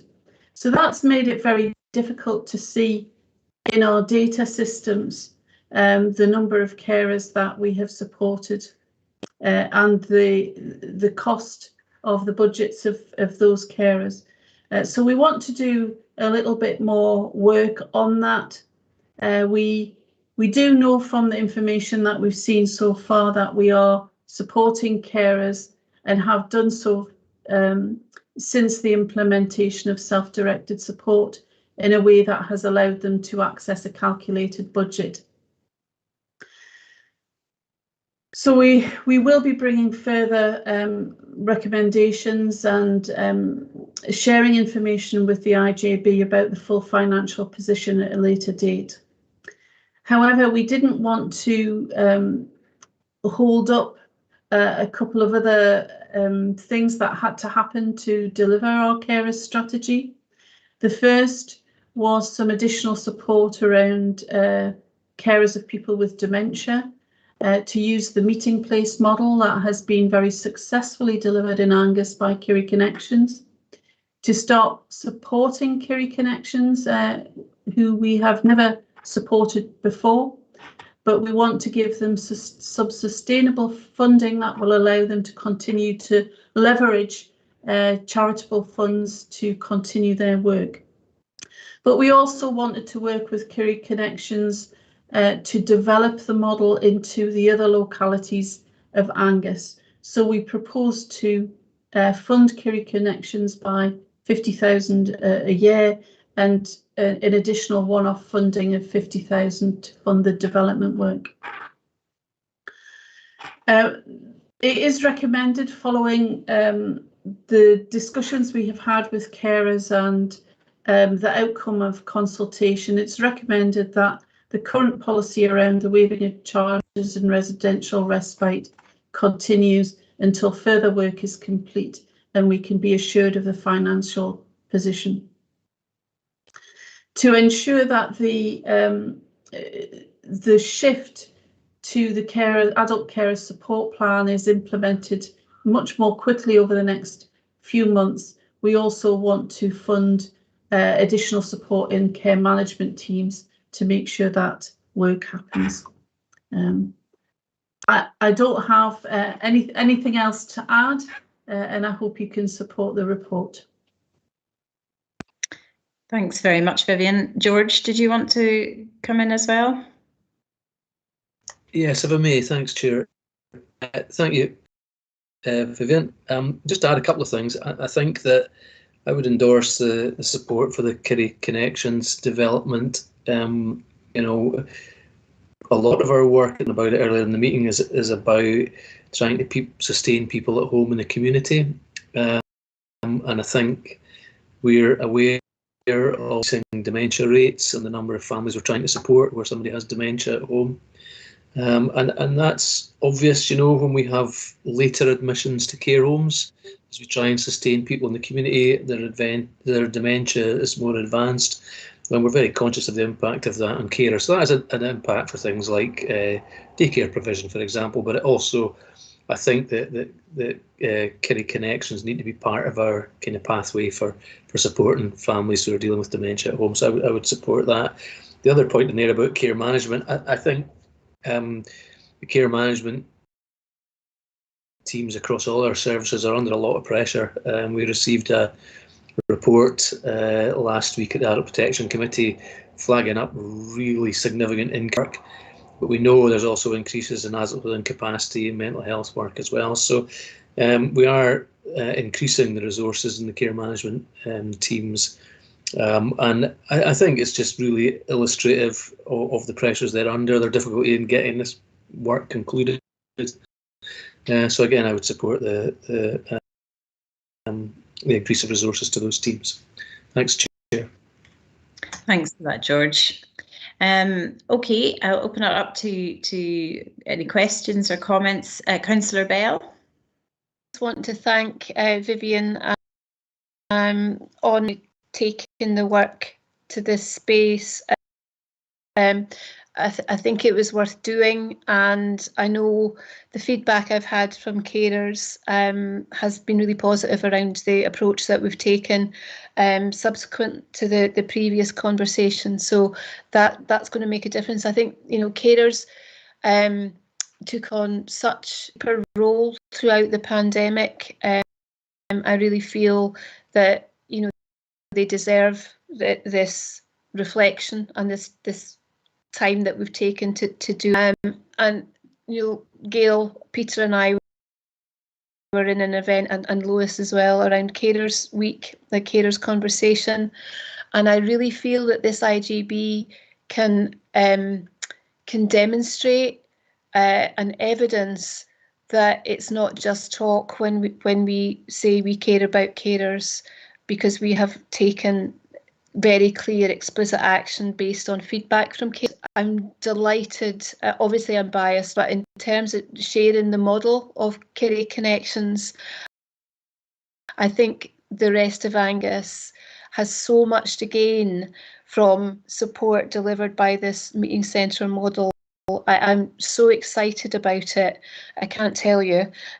So I'm really grateful, and I hope everyone else can support this paper, because I really do think it shows that we have carers at our heart here. Example of how we've actively taken the carer voice around this table and listened to it and delivered on it. So thank you very much.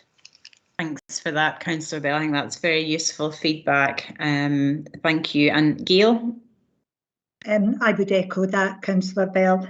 As we said, a number of us were at the Carers Conference the other week, and I think this paper and the purpose of this paper is to evidence to all the carers that we have listened, that we are listening to what they're telling us, and that is the main purpose.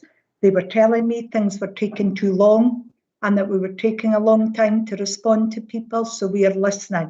But we very much need to support our care management team with additional support to enable them to do this in a timelessly manner. And Kerry Connections as well. We haven't invested in this, but there is immense opportunities to do this and to share this. I think we're just seeing the start of the pandemic and people coming out of this with probably undiagnosed dementia at this stage. So it's really crucial that we start this work now. Thank you.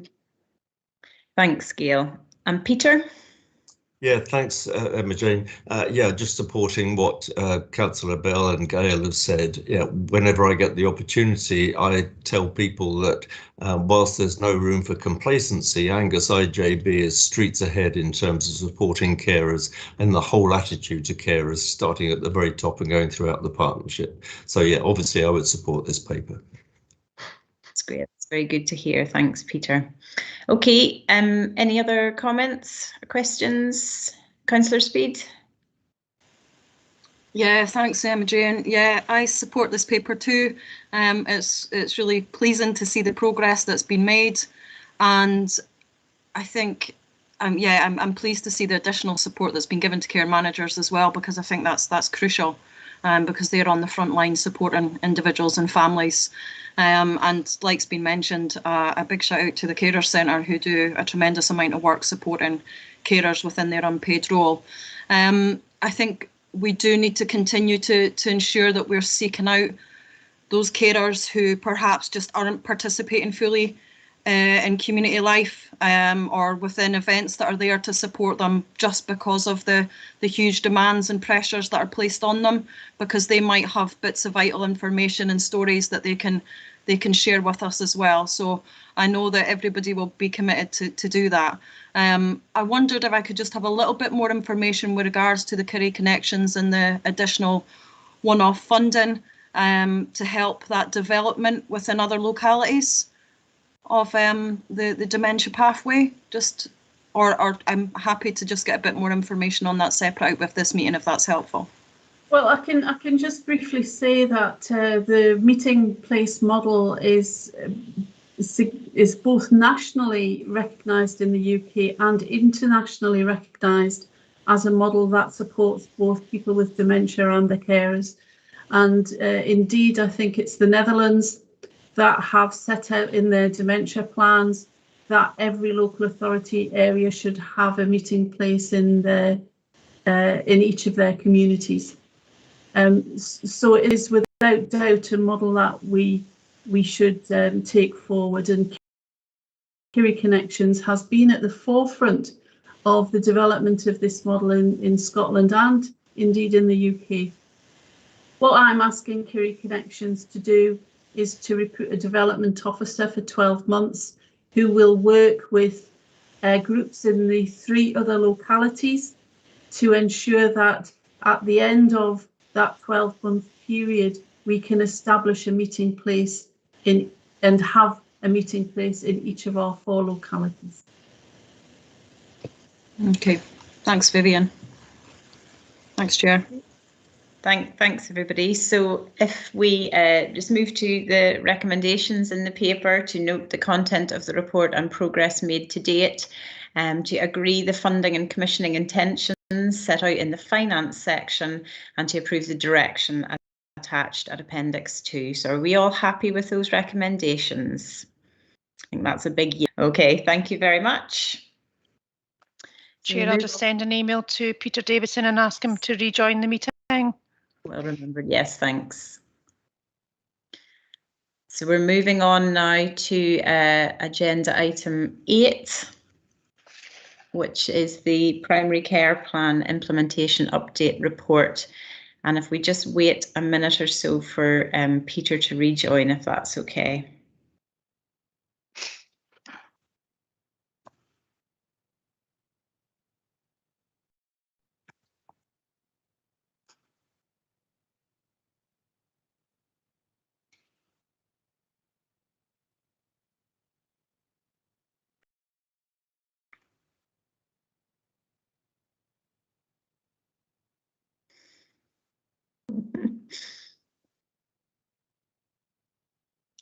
Chair. Perfect, that's great, thanks. So I assume I'm handing over to Rona here. Chair, can I interject before Rona? I think for the IGB as well, this is likely to be Rona's last presentation at the IGB. So I think it's worth us all acknowledging the immense amount of work that Rona has put into primary care and the long-term conditions over the many, many years that I've worked with her. She's going to be a sad loss to us all, but I think it's important that the IGB acknowledge that, Rona. So apologies for jumping in there before I hand over to you. No, absolutely, and we'd certainly echo that on behalf of the IGB. Rona, thank you very much for all of your input and support over the years. Thank you. Thank you very much for the kind words and for the opportunity to talk to the paper. Andrew Thompson should also be on the call, and I'm sure may want to add to anything I give in my brief overview. I mean, hopefully the paper is quite self-explanatory in terms of both the recommendations made, the current position that we provided a summary of. I think I'd like to highlight to you with regards to progress over the last year and the current plans, the Scottish Government and BMA update that was issued in December, a summary of which I've included within the paper for your information. It did change the goalposts a little bit for us in terms of timelines for implementation, recognising both the challenges that COVID's introduced, but also the opportunities that some of the operational changes we've managed to introduce as a result of the COVID pandemic. Particularly, I would like, and it's maybe unfair to pick out anything from the past year as particular successes, but even nationally, the very, very important role that social prescribing and the mental health services have played in supporting the COVID pandemic has been notable in Angus. I mean, we've appealed for some of the provision and the level of activity that has been delivered by these 2 new services that were really just getting bedded in as COVID struck. So we've got new workers having to make establishing relationships with practice teams, often remotely. So I think I would commend the work of Voluntary Action Angus and our 2 organisations supporting the mental health peer support work over the past year. It has made a huge difference to the Angus response around the COVID pandemic. From a wider service perspective, I mean, I think I've given enough of a brief within the paper to give you a feel for some of the areas of challenge and some of the areas of opportunity that the last year's afforded. Probably the biggest area of opportunity from a healthcare provider perspective has been with regard to community care and treatment services, which also the PSIP funding is intended to support the transfer of work from general practice. The overarching ambition of community care and treatment service was to provide local access for both primary and secondary care to use. Very early in the COVID pandemic, Phlebotomy Hub was set up in each of the partnership areas by secondary care. So we had a one-site model in Angus. And as that was disbanded, and Elaine will correct me here, but I think it was about the end of last July, what we managed to do was introduce secondary care phlebotomy clinics in each of our outpatient sites across Angus, so 4 different centres. That was quickly followed on by some practices saying we're quite happy to do this in-house for our patients where we don't have access to an outpatient, to give as local access as we possibly can. So I think what we now have in Angus within our hub model, which is part of our CTC story, is a combined primary care and secondary care service. You know, a lot less differentiation for the patients in terms of what they access, whether it's their secondary care consultant or their GP that wants to access something, it's the same phone number. So, you know, I think in terms of long-term progress, that's a significant step forward for us, and secondary care have worked, you know, very well with us to help smooth that and implement that. So in terms of where we are now, I haven't gone into detail around vaccine transformation in terms of my verbal update. I know that we have talked about that programme a number of times over the last year, taking into account the COVID vaccination, the flu vaccination programmes as well. I have included, looking forward to the year ahead, the government guidance around the flu vaccine programme for this year, which is extended, and I'm sure you'll want a further update of that in due course.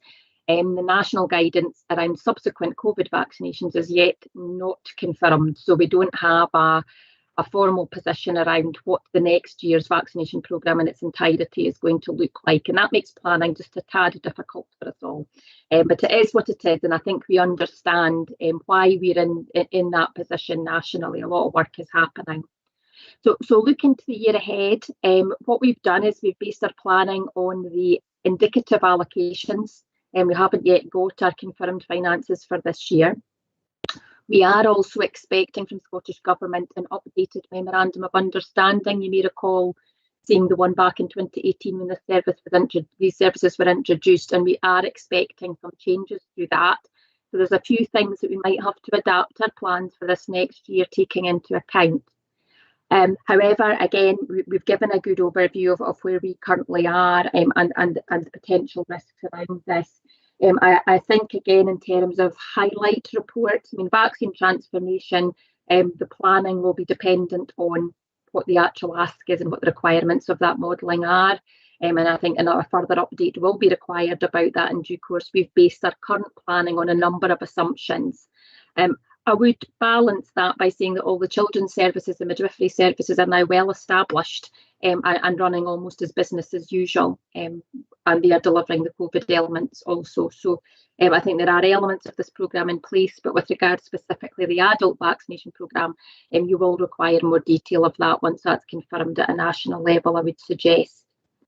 Pharmacotherapy service, a challenge nationally. You know, we have recruited to the agreed staffing level. It probably still isn't enough.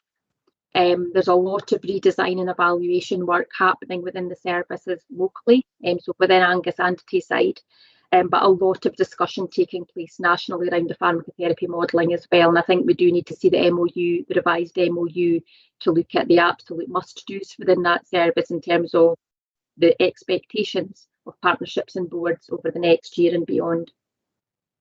Community care and treatment services, I say the hubs are now established within Angus, and the challenge and the final step of the jigsaw is to introduce our spokes. So we've got hub and spoke model, whereby we have a community care and treatment service hub in each of the main towns, and a spoke developed within the practices, or a proposed spoke within the practices who don't have an outpatient service locally available to them. So that is outlined in the paper. I am aware of the media attention around Muirhead over the last couple of months, and in particular access, and some of that is of an impact to Angus residents, much as they're registered with a practice that's aligned with Dundee. So we are working with Dundee Health and Social Care Partnership to look at that and how we can collectively address any outstanding issues for Muirhead, which we are not directly responsible for the provision of the service for. Urgent care has been a problematic area for us. Scottish Ambulance Service, you may recall, was our key partner around the service provider, and they were pulled back at a national level at the start of the pandemic and are not yet in a position to re-engage with us.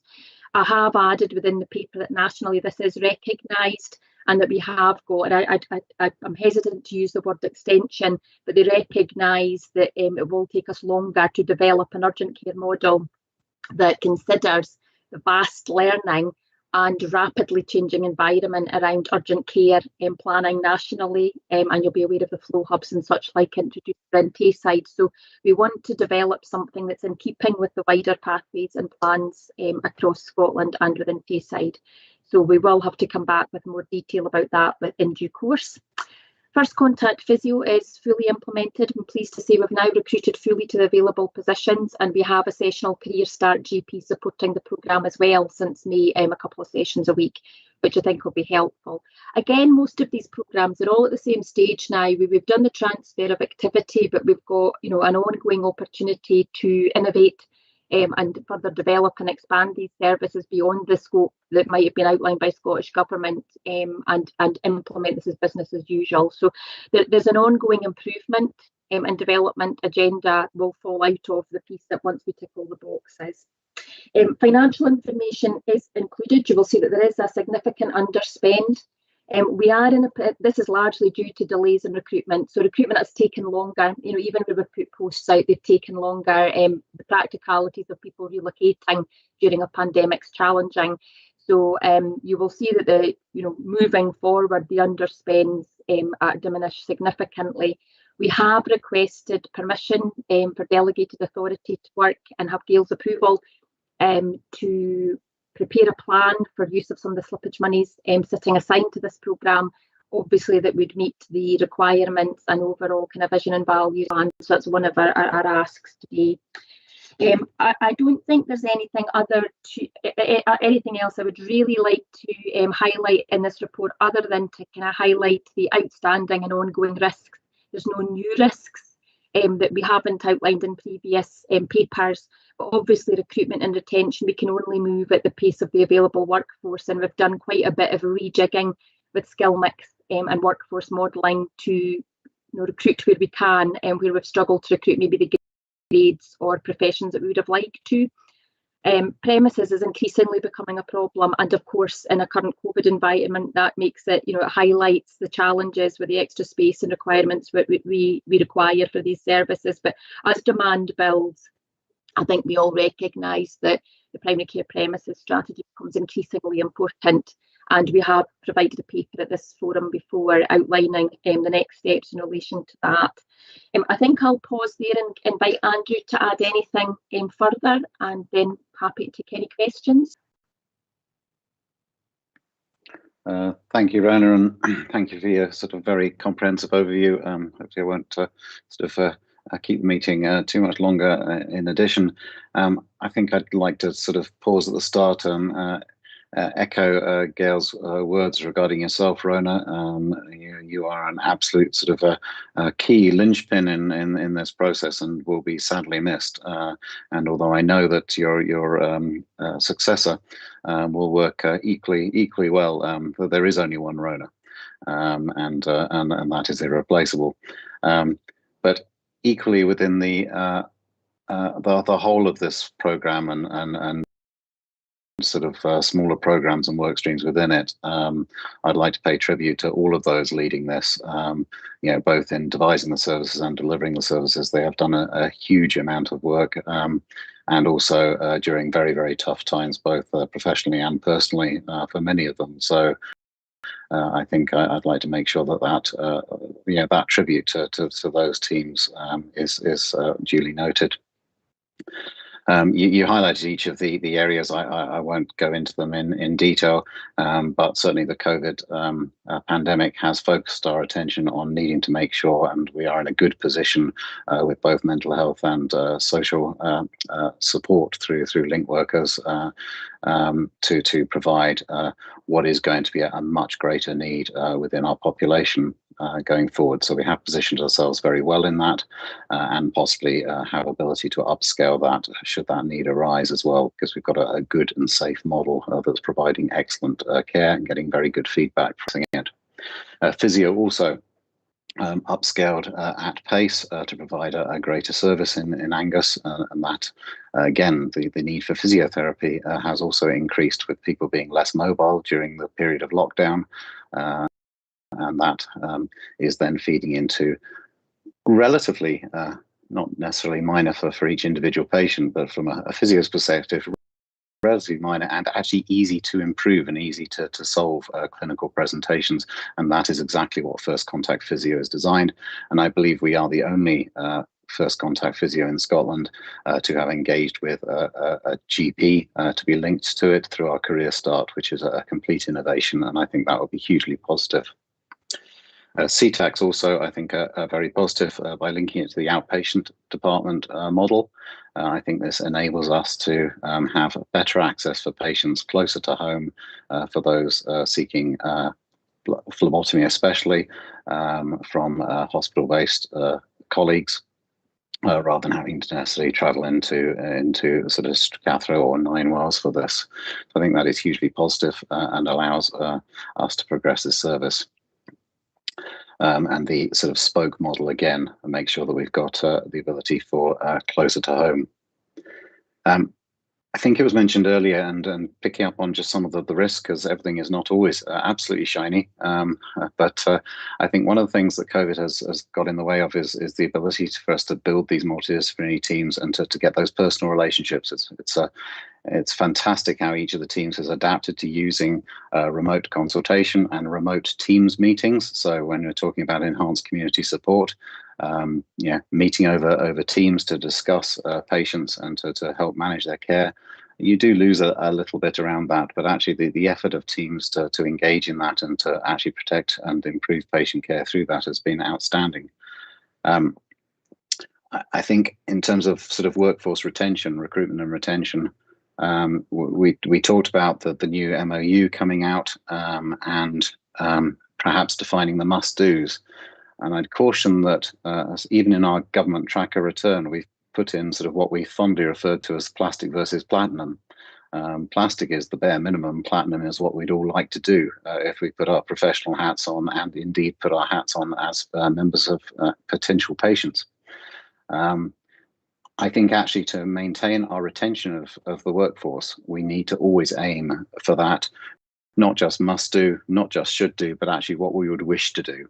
And sometimes that will need extra investment or MDTs to actually find efficiencies in how we work together with the resource that we've got available to deliver the service that we would all want to get behind as professionals. So we do have some challenges in terms of, Rona's highlighted it, in terms of there is always a limited pot of funding. Premises is always a risk, and recruitment and retention is a risk there. But actually, the teams we've got, if we continue on the path that we are in terms of building those teams, forming those relationships and supporting those relationships and those teams to work together between health and social care, I think we've set ourselves up on a good direction and travelling down the right path to provide the best service we can. And thank you to all the teams that are involved. That's great. Thanks very much. Gail, did you want to come in? Yes, thank you, Andrew and Rona there.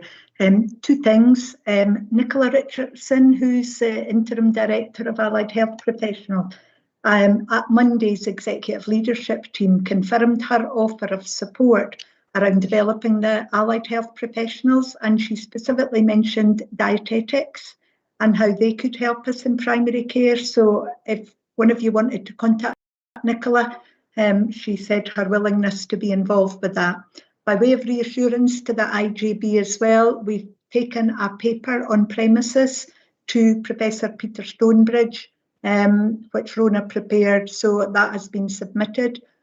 Myself and my colleague, Dr. David Shaw, had a conversation with the medical director and the chief executive regarding premises in Forfar, Academy Street, recently, and that was very favourable, and we got a very positive feedback there, so that's going ahead. And more recently, on Monday, we presented a paper to the exec leadership team regarding Brechin and the proposals that we were taking forward there, and all recommendations were approved there as well. So, as Andrew says, very favourable conversations regarding multi-agency, multi-professional working at the moment. That's great. Thanks very much, Gail. So I think really everybody to be hugely commended on all of the hard work that's taken place, and it's good to see the evidence of just how well the partnership model works in Angus. You know, social prescribing being one example of that. Really good to see that evidence coming through. Do we have any comments or questions for Rona or Andrew on the paper? No. Sandy? Yeah, thanks, Chair. I'm kind of coming in now after you've asked if anybody wants to ask any questions directly about the paper, because mine is a comment on top of the paper, if you like. So, you know, I'm obviously very supportive and, you know, happy to be involved in all these things, and I will also miss Rona's input when she leaves. But one of the fundamentals about the 2018 GP contract was obviously to, you know, make sure we had a sustainable general practitioner service, and kind of outlines that in the paper. We continue in Angus to look at issues about not so much, well, obviously issues that are set out in here about recruitment for the professions to support this programme, but also about our GP recruitment and retention. And within the last couple of weeks, and unfortunately probably since we wrote all these papers, we have been developing further ideas to support GP recruitment and retention. And I would like to add an additional proposal on. You'll be aware, the board will be aware that we hold a strategic planning reserve, and also that we're trying to make sure we mobilise our collective reserves. And I would like to propose that we allocate £150,000 of that strategic planning reserve to support some developing proposals we have regarding GP recruitment and retention. Now, normally we devolve responsibility of that reserve to our strategic planning group.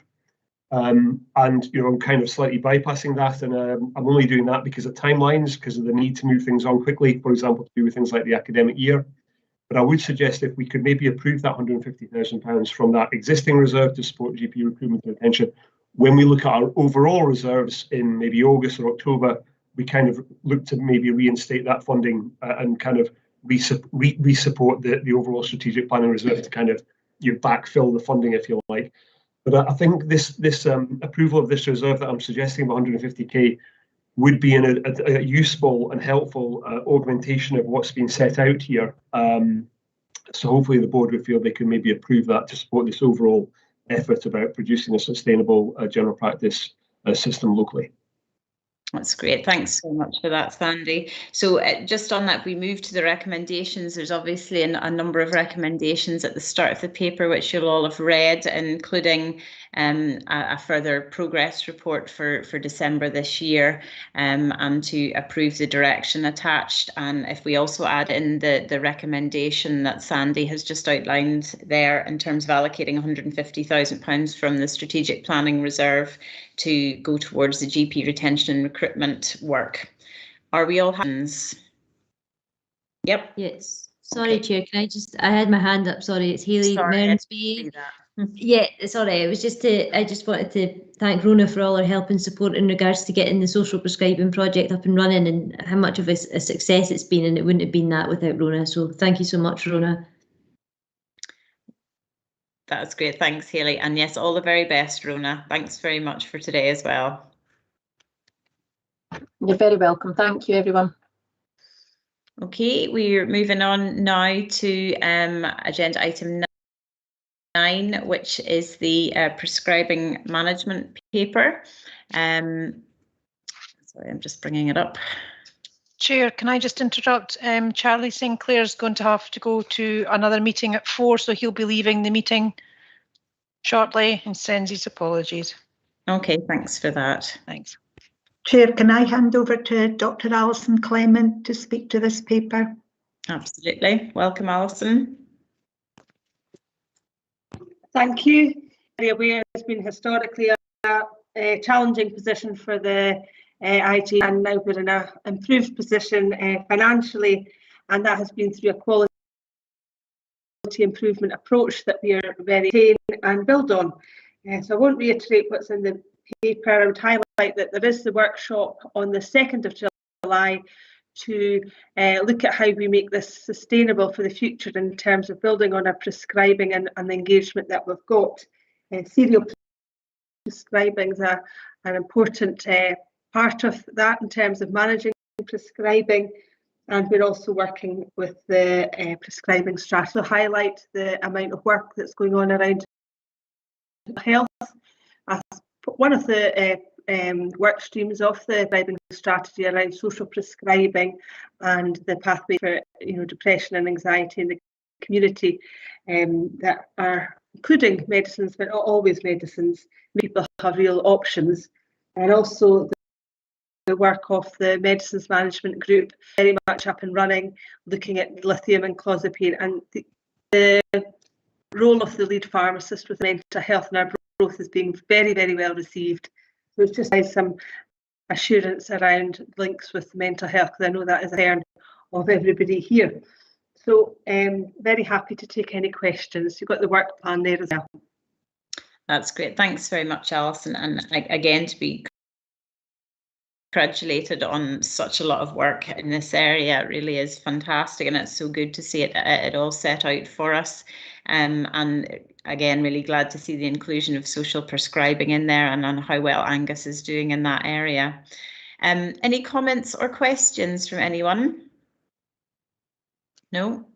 Okay, so we have the recommendations are to note the content of the paper, and again to request a further update comes back in November 2021, and noting the opportunities to progress the use of prescribing savings to support sustainable investment in evidence-based models of care. So are we all happy with those recommendations? Yeah. Okay, and thanks very much, Alison. Okay, so we move on now to item 10, which is the annual performance report, and we have Jill for this. Thank you, Chair. So this is the report that outlines our performance in 2021 against our delivery of the national indicators and some of our local indicators. Normally we would be bringing a fuller report to the IGB, however, in June. However, similar to last year, we've got a special dispensation, so to speak, from the government as a result of the COVID pandemic. And our full report will be available online in October this year. I think the data dashboard that's included as an appendix would suggest our overall performance, that we're making good progress on the direction that we set out in the strategic plan. But I think we do need just a bit of a health warning around the 2021 data for two reasons. One, as a result of the COVID pandemics, some of the finalised data isn't available for just now, but will be available for the full annual report. But also against some of the performance against some of the indicators have been impacted upon directly as a result of COVID. And it might be some time before we fully realise the impact of those. And these are things like falls. We've had obviously a conversation around care at home, and obviously complex delays are the kind of key exceptions there. So falls, we have seen a reduction within the falls. However, that's on a backdrop of numerous lockdowns and individuals not going out as much and socialising as much as possible, or as much as normal. Within the covering report, it does detail key exceptions under each of the 4 priorities, and I would hope that the IGB identify with the progress made, albeit it has been through a very challenging and difficult year, that we have been able to continue to achieve targets where we can. Just of note, there is an improvement plan that supports some of the work to progress for targets where we haven't achieved what we would like to, and they've been incorporated within an existing work plan, an improvement plan, and we will monitor progress against that. I'd just like to draw the IGB's attention to the risks also detailed within the paper for their information as well. and pass thanks on to Vivian and her team, who have been under some tremendous pressure to get the data pulled into a format for Jude's IJB. Vivian, I don't know if there's anything that you want to add around some of the data. No, Jill, I think you've covered it well. There is some caution to be had because long term we don't understand whether we are still on the trajectory we would want to be because of the interference of COVID, as you've described. Okay, thanks very much to both of you. I think what this report really shows that despite a very difficult year, the HSCP have continued to perform well, and it's clear to see where COVID has had that impact. So congratulations on that, absolutely. I just had a question in terms of some of the indicators that are included. I know that NHS Tayside are currently looking at public health indicators and mental health indicators to include in their kind of monitoring and dashboard. I wondered, is that something that you're looking at as well? I think that that's something that we could look at going forward, Chair, and I think that there is work through the mental health work that's ongoing as well, because we do need to make sure that the outcomes are monitored as part of that. So it would be very good to see how our local data reflects in relation to those indicators once they're agreed. So I think there's some indicators in this, local ones, that we need to review, and hopefully going forward that we can do that. Just as an example, the care at home, where we've seen quite a significant increase. Our target was actually to reduce care at home. So we need to just review and reflect on where we actually are, and as well as just looking at numbers, and we need to make sure that people are receiving the proper packages of care as well. So I think there is a bit of work that we need to do in terms of the indicators, and that's a piece of work that I would quite like to take forward with Vivian going forward into the next year, and we can incorporate any additional ones around mental health and other services that we need to. Okay, thanks. Vivian, did you want to come in on that as well? So your hand went up. Yeah, just to say that we do in the full annual report include a subset of data in relation to a number of indicators.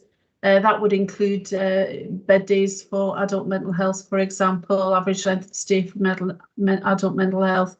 So that data is just not available to us as quickly as we would like it for a June report. Okay, that's great. Thank you. Peter. Yeah, referring to the graph of the details of respite care on page 102 and 103, the numbers seem to be quite odd to me. We're talking about 435 people accessing 35,894 nights of respite care. That means that each person has had on average 83 nights. That's 2 months of respite care. Is that correct? If I could just answer that, respite care includes two types of care, really. It includes respite that is associated with carers, but it also includes temporary care where the supported person is unwell, or their mobility has taken a dip, and where they may be considering care home as a long-term solution to their support needs. So in including those two things, some of the lengths of stay can be quite lengthy. So what we're saying is that the respite care nights are both for carers and for the cared for, and could include both. It could include yes. A carer who's put somebody else into respite. Yes, it could. Yeah, okay. And the other question, I don't know if this is a standard report as specified by Tayside, but I'm not sure how helpful the number of respite care nights per 1,000 head of population is. I don't know how meaningful that is. I would rather see some numbers that say something like per 1,000 per a percentage of the people who are receiving care packages for respite. We can certainly look at providing the data differently, but providing the data as a rate against the size of the population does allow us to benchmark across Scotland with other with other partnerships, and that is a requirement of the Scottish Government's regulation around reporting. Okay, yeah, I understand. Thanks. Catherine? Thank you. So I was quite interested on page 92, there's reference to telecare and an increase of 1% in the usage of community alarm compared to the previous year. And then the following paragraph talks about a significant decline from 19% to 13% around additional pieces of equipment. And the explanation is partly around alternative kind of provision that people can source themselves, but also around charging having been introduced. And I just suppose I wonder why we think that decline's been so marked when we have still seen a marginal increase in the usage of community alarm, because I'm not sure those explanations properly explain that. And the other question was just how much of a variety and choice are we allowing people in terms of the equipment that we would provide, and is a limitation maybe around choice part of the issue here?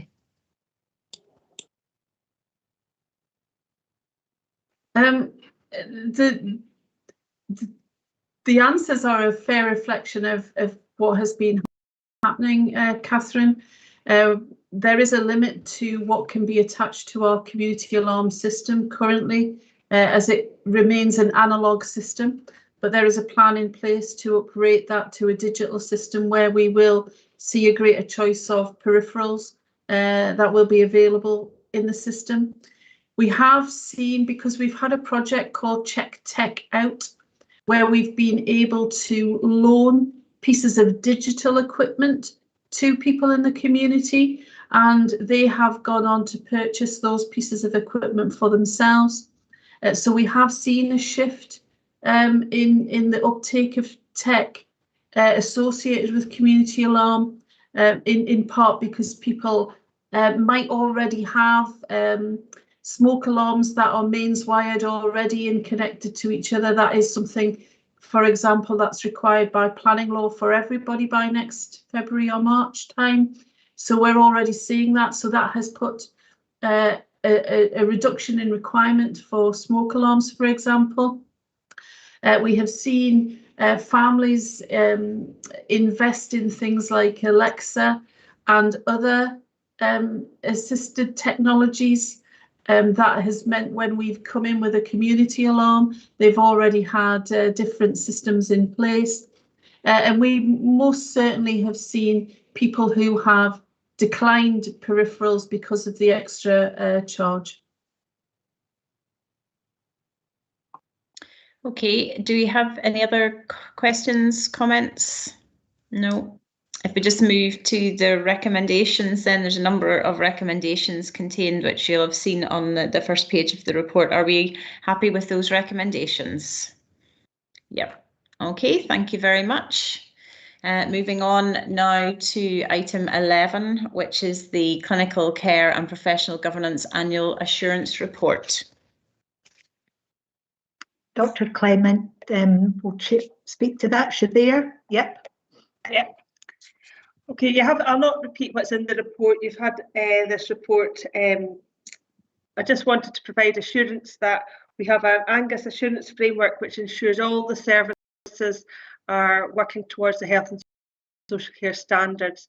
And because we've got the standard framework, it ensures that we have a good approach across all our services, and that includes primary care, includes our third sector, who are all involved within our clinical care and professional governance meetings, and where ensures we're providing integrated care around the patient and focusing on quality. So I don't really want to say too much other than we are continuing to work hard and focus on whole system pathways, as we've talked about already, and just that to emphasise the importance of an integrated approach here. That's great. Thanks very much. For DAWS provide assurance, certainly. Lots of activity evidence and obviously a lot of clinical buy-in as well, which is great to see. Do we have any comments or questions on the paper? No.